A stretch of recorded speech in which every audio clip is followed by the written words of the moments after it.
Hi everybody, Brian Valerio, VP in the Proxy Solicitation Group at Alliance Advisors, and I'm back today with another Corp Gov alert. So the big news in the corporate governance world this week, as I'm sure you're aware by now, is that Larry Fink of BlackRock released his annual letter to CEOs. This year's letter, like last year's letter, focused on environmental and social issues. And this is not surprising as environmental and social issues have been very prominent throughout the past year and have only grown in importance since the start of the COVID-19 pandemic. But let's start by taking a look back at what last year's letter was. Last year's letter was really a fundamental shift. It was a monumental shift for BlackRock, and there was talk of it how it was going to fundamentally reshape the finance world. There was more of an emphasis put on long-term prospects and about how climate change is potentially going to impact issuers over the long term, and it was incumbent upon those issuers to take action now in order to secure their futures going forward.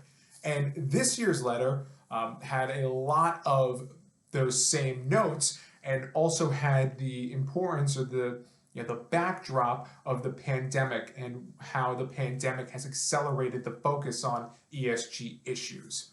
So as we know, the COVID-19 pandemic really hit the United States in the spring, and there was some discussion when this hit of what it was going to do to ESG factors for issuers and institutional investors. Is this going to be something, the talk was, is this going to be something that is going to remain important, or is it going to kind of go to the backdrop while there are more immediate pressing concerns for these companies?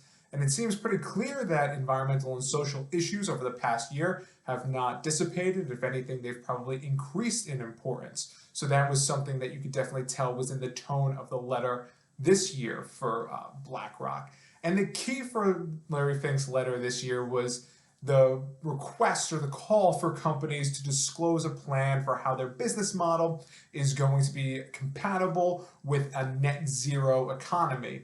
And this is something that they define as limiting global warming to no more than 2 degrees Celsius by 2050. So this is consistent with some of those pledges that have been made.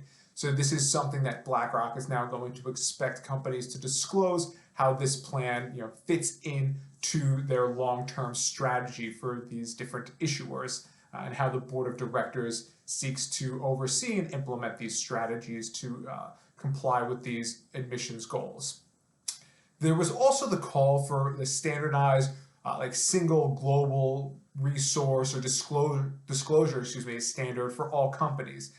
BlackRock has been a supporter of the TCFD model, and there is definitely a growing push from stakeholders to have a single reporting source that would add to the ease of issuers' reporting requirements and also the ease for the other stakeholders, the other consumers of sustainability reports and other disclosures so that they could compare more of an apples to apples comparison. So that's been a focus, and that was also part of this recent letter that was issued by Larry Fink.